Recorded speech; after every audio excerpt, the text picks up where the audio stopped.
Welcome to the Scary Stories channel, where the hair on the back of your neck will stand up and your heart will race with fear. Get ready to be transported to a world of terror and suspense, where anything can happen and nothing is as it seems. So sit back, turn off the lights, and let us take you on a journey to the dark and unknown. And don't forget to subscribe to never miss a single spine-chilling story. What's that sound? Matthew looked around, and then looked at his friend, Violet. They'd both abruptly stopped walking, and were now standing completely still in the middle of the trail. Matthew was leaning forward slightly, straining to listen. "It sounds like singing," he whispered. "Who would be out singing in the middle of the forest at night?" "Who would be walking in the forest in the middle of the night?" Violet mumbled in response. He rolled his eyes at her. "Come on, Violet, let's go see what it is. Someone could be lost out here." He tugged on the girl's sleeve. She recoiled, shaking her head. "No, Matthew. Absolutely not," she protested. "You're crazy. What about this makes you think someone's lost out here? We shouldn't even be out here. It's late, it's cold outside, and none of this is a good idea." "You're the one who agreed to it," he shot back, crossing his arms stubbornly, "and if you won't come with me, fine. I'll go by myself. Some friend you are." Matthew began to storm off in the direction of where the singing had been coming from. The girl stayed behind, mumbling bitterly to herself. "You do that then, see if I care. You're out of your mind." When she looked up again, Matthew was completely gone. It had only been maybe a minute or so since he'd marched off. She should still be able to see him at least. As she looked around, however, there wasn't a single trace of him. There wasn't even the sound of him walking anywhere in the distance, or any sounds at all. The trail was suddenly eerily quiet. Violet felt chills rise all over her body as she looked around the immediate area. She stood frozen, listening. A sweet, gentle hum filled the air again, along with the very faint sound of a music box somewhere very far away. The tune was comforting, but Violet's stomach continued to churn and she started to tremble. Still, she didn't say a word, and didn't move a muscle. She fixed her gaze on the path in front of her, watching and waiting. And that's when she saw it. It was a girl with short, layered blonde hair. She was wearing a silvery white and crimson-colored Victorian dress, a glittering crown to match sitting high on her head. As she got closer, Violet could see that she had blood splattered on her face, hands and clothing. Her face was pale and gaunt, with dead-looking, glassy gray eyes surrounded by deep shadows, her lips dark and a little swollen-looking. She was the one doing the humming, her voice high and sweet, contradictory to her alarming appearance. Violet wanted to turn and start running, but she found herself unable to. The world around the two girls seemed to be warping and getting duller as the humming got louder and louder. Violet became unable to take her eyes off the strange girl. Slowly, Violet's panic completely drained from her body, and she felt herself relaxing. "Ah, he mentioned that he brought a friend," said the girl softly, smiling a little. "I was not expecting this, however." "Where's Matthew?" Violet managed, the sound of her voice thick and awkward. She felt kind of numb all over, and it felt like she was getting increasingly more tired and weak. "Resting," the girl replied. "He'll be fine." What do you mean he'll be fine? Is he hurt?" Violet felt a pang of anxiety go off in her chest. "He'll be fine," she said again. "No need to worry." The girl turned her back to Violet and motioned for her to follow. Involuntarily, Violet moved forward to be next to this girl, and they started up the path. The humming continued to grow in Violet's ears, the trees around them seeming to sway unnaturally.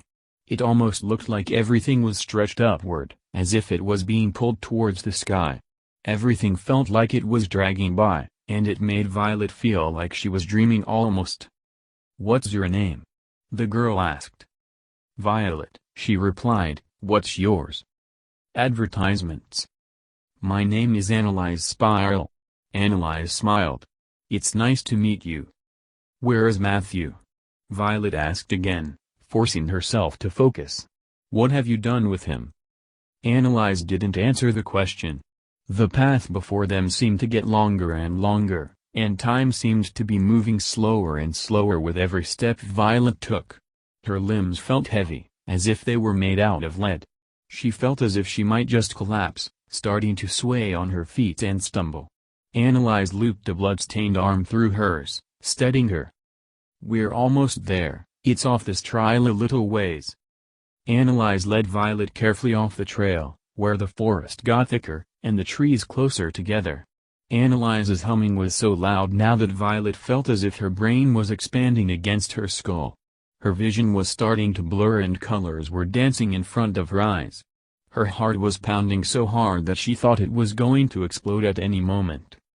"Here we are," Annalise said finally. Violet stopped dead in her tracks. There was blood everywhere, dripping from lower tree branches and filling footprints in the soft ground. In the center of the little area was an axe, lodged in a tree stump.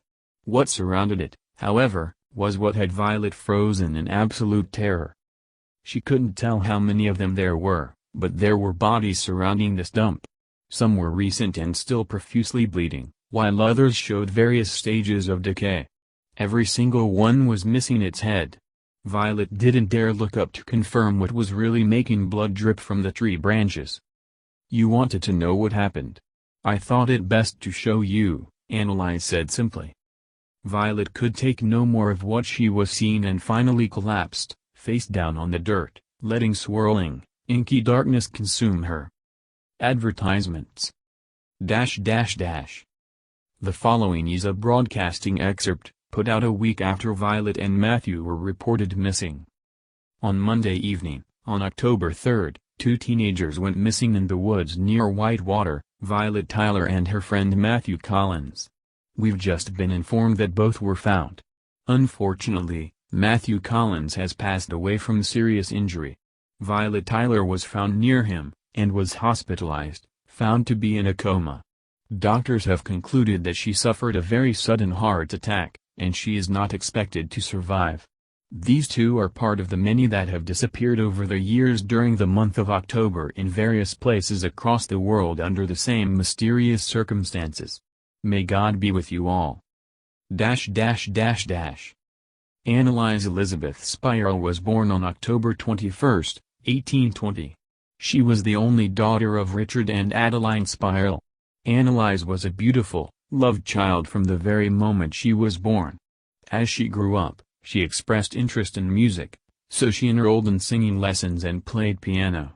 Her childhood was sheltered, but happy. Annalise didn't have many friends, but when she was 16 she made friends with Alexander and Veronica Warren, both of whom she loved very much.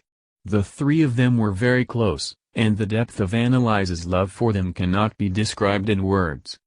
On the night of October 21, 1837, Annalise's 17th birthday, she and Alexander went for a walk in the woods right outside the Spirals' home. After both had been gone for over 4 hours, Adeline went looking for her daughter and found her brutally murdered in the woods outside the home. She'd been decapitated. Alexander was nowhere to be found, and immediately assumed to be the killer. Annalise's angry spirit awakened days later and managed to somehow reattach her head. It took her 6 months to gain strength, but once she did, she started luring people into the forest to experience the same thing she did. Now, as she is strongest in the month of her death, she travels various forests and continues to try and satisfy her angry soul.